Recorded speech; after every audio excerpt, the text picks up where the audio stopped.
नमस्कार दर्शक बंधु गाँ हांडीशाला यूट्यूब चैनल को आपण मानक स्वागत। आज मु प्रस्तुत करी नड़िया बरा। यही बरा खाइबा बहुत टेस्टी लगी थाए। कम तेल कम सामग्री भी आवश्यक होता है। जितेबाला घरे अधिका नड़िया रही जाउची नड़िया को नष्ट नकरी एपरी सुआदिया सेका बरा प्रस्तुत करंतु। यहाकू जलिखिया भावे सकाळे संध्या बेले हल्का भोक लगुवा समय खाई परिबे। मते तो यही बरा भात रे साइड डिश भावे खाइबा को भल लगी थाए। आपण जेपरी भावे खातु घरे किंतु निश्चिंत ट्राए करंतु ए बरार मजा नियंतु। वर्तमान से आवश्यक सामग्री एवं प्रस्तुति प्रणाली देखि नबा। नड़िया बरा पे हमको ए सब सामग्री दरकार।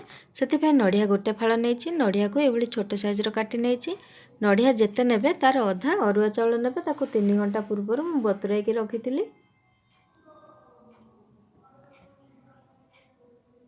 छोट कटा होता पियाज गोटे नहीं।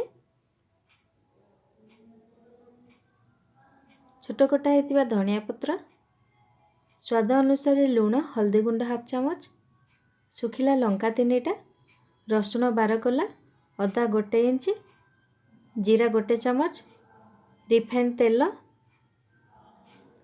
वर्तमान आम नड़िया को अलगा बाटी नवा आ चाउल सहित एसबू सामग्री देकी बाटी नवा। प्रथम आम ग्राइंडर रो मसला जार नवा। से आम नड़िया को पानी नदे ये दरदर खंड कर नवा। देखंतु ये दरदर खंड करने। एबे पुणी से जार रे लंका, जीरा, रसुण, अदा दे दवा। भिजाई रखा अरुआ चाउल दे दवा।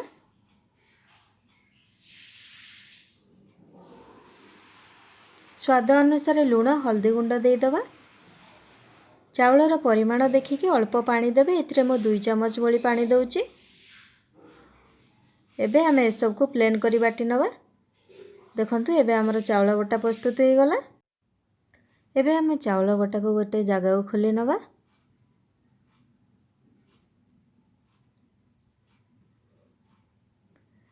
सेथिरे आम दरदर खंड होइतिबा नड़िया को दे दवा। छोट कटा होइतिबा पियाज दे दवा। छोट कटा होइतिबा धनिया पत्र दे दवा। ए सब सामग्री दे सरला परे भल भावे मिसई नवा।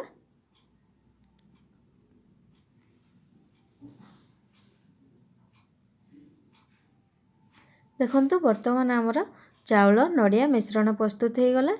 एबे आम तावा गरम करी नवा।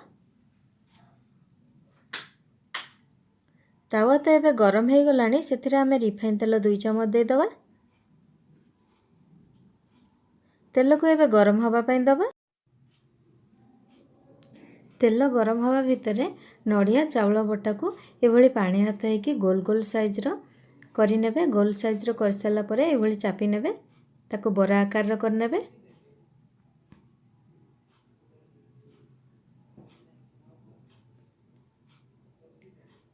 चाउल बटा बेसी पानी करिवेनी। बेसी पानी कले ये गोल गोल साइज हबनी। चाउल नड़िया को देखिकी पानी नेबे। एहीपरि भावे सबुतक बरा मु करि नेली।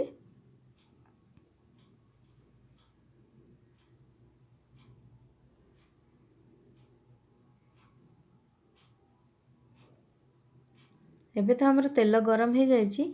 एबे आमे सबुतक बरा गुडे को तावा रे दे दवा।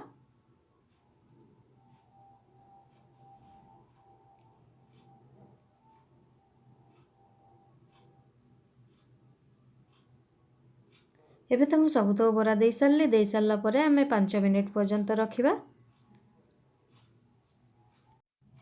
एबे तो हमर 5 मिनिट हो गलानी। बरा गुडी के ऊपर साइड के उल्टे नवा। देखंतु बरा गुडी को केते सुंदर देखा होची। खाइबा पई भी सेमती स्वादिया लागिवो। घरे ए बरा को निश्चिंत ट्राए करंतु। बहुत कम समय भी लागुची। एबे तो मु सबुतक बरा गुडी को उल्टे नेली। पुणी एपट साइड हवा पई 3-4 मिनिट रखि दबा।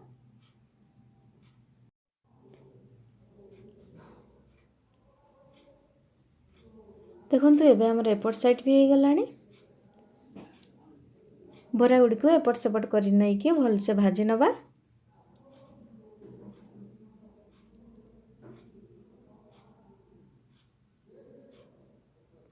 एबे तो आमर बरा हो गला। एबे आमे गैस बंद करी प्लेट को खोली नबा। वर्तमान आमर प्रस्तुत हो गला सुपर टेस्टी नड़िया सेका बरा।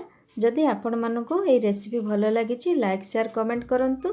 सर्वप्रथमे मो रोषे वीडियो देखा चाहूले सब्सक्राइब करनियंतु जहाँफल मु जो रोषे वीडियो अपलोड करी आपण माने सर्वप्रथमे देखिपारे। धन्यवाद।